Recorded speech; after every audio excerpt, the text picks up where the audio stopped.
माशाल्लाह माशाल्लाह। ਉਹ ਪਰਦੇਸੀਆਂ ਨੇ ਅੱਜ ਕੀ ਬਣਾ ਦਿੱਤਾ ਜੇ, ਉਹ ਵੇਖੋ।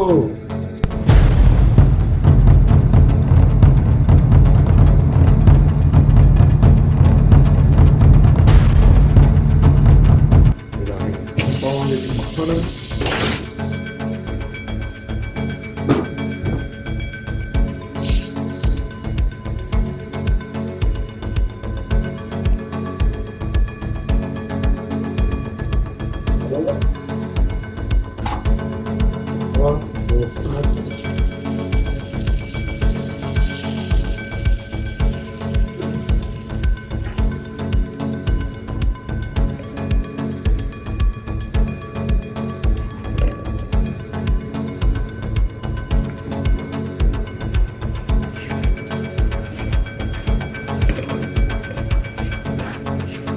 थोड़ा कढ़ाई हल्का हल्का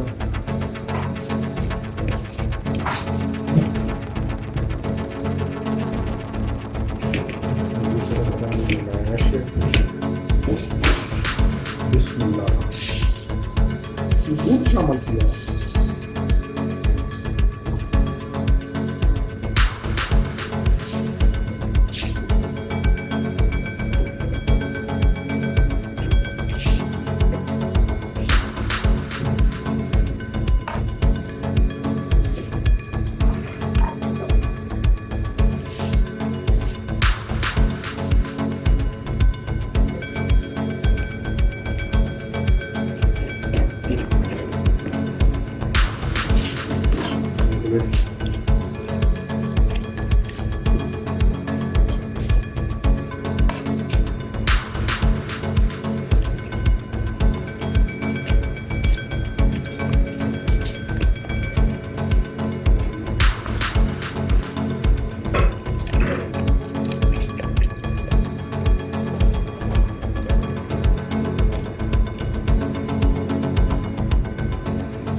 ਨਾਲ ਅਸੀਂ ਸ਼ਾਮਲ ਕਰਾਂਗੇ ਜੀ ਲਾਲ ਮਿਰਚ,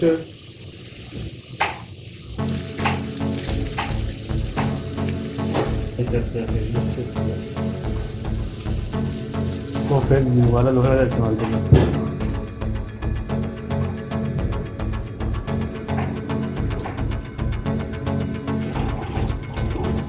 बिस्मिल्लाहिर्रहमानिर्रहीम। अद्दा नमक चम्मच शामिल करांगे।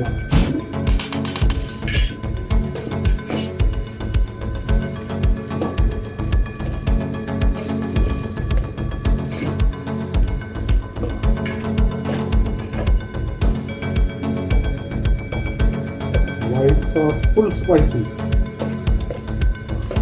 बिस्मिल्लाहिर्रहमानिर्रहीम। हम वक्रा पैन ले लिया, तो पावांगे जी ऑयल। बिस्मिल्लाह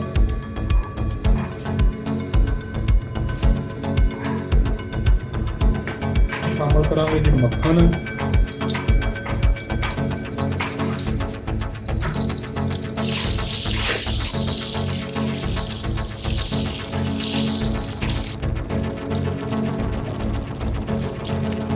बिस्मिल्लाहिर्रहमानिर्रहीम। नाल शामिल करांगे अदरक लहसुन का पेस्ट, 2 चम्मच।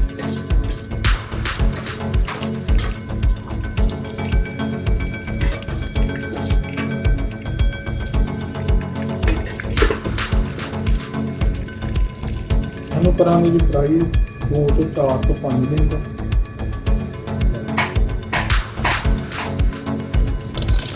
मुर्गी कितनी है साड़ी? 2 किलो।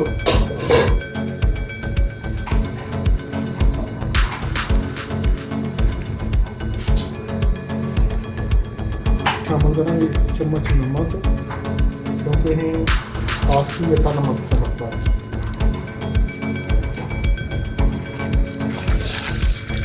मुर्गी ਨੂੰ ਕਰਾਂਗੇ ਜੀ ਫਰਾਈ ਤੇਜ਼ ਆਂਚ ਤੇ।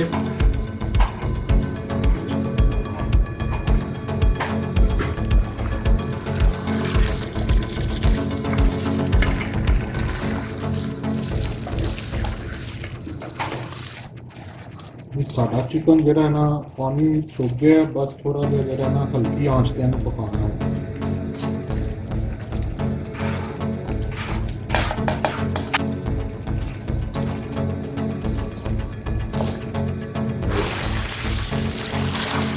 ਜੀ ਮੁਰਗੀ ਸਾਡੀ ਜਿਹੜੀ ਹੈ ਨਾ ਰੈਡੀ ਹੋ ਗਈ ਹੈ। ਅਸੀਂ ਇਹਨਾਂ ਦੇ ਵਿੱਚ ਜਿਹੜਾ ਹੈ ਨਾ ਸ਼ਾਮਲ ਕਰਾਂਗੇ ਜਿੰਨਾ ਮਰਜ਼ੀ। ਬਿਸਮਿਲ੍ਲਾ।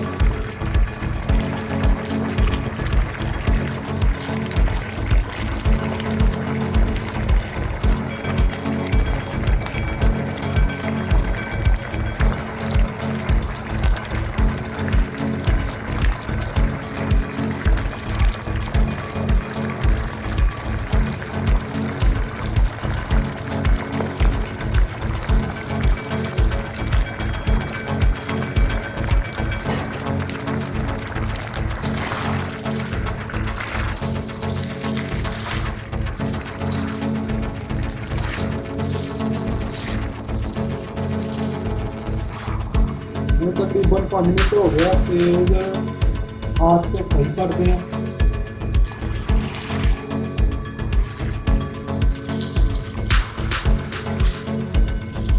जी ਇਹਨਾਂ ਦੇ ਵਿੱਚ ਸ਼ਾਮਲ ਕਰਾਂਗੇ ਜੀ white sauce.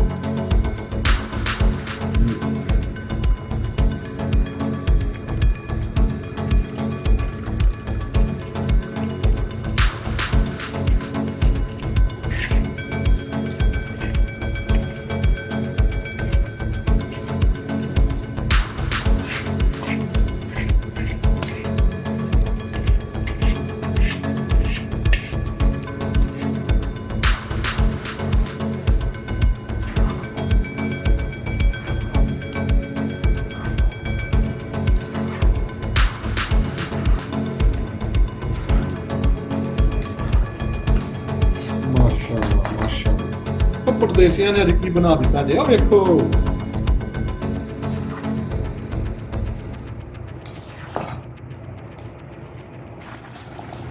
White korma, white sauce chicken korma.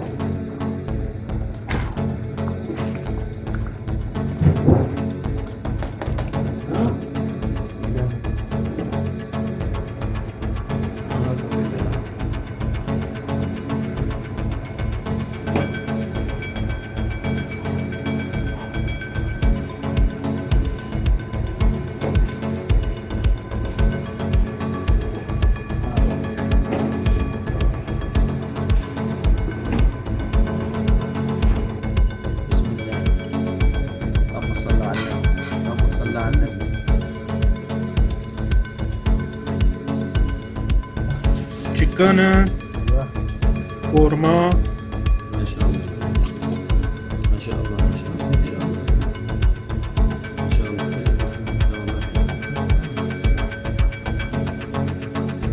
ايوه ذاك المره واحد سوى مطعم قلت سوى ما ضر معلوم ناكل واحد مره والله بس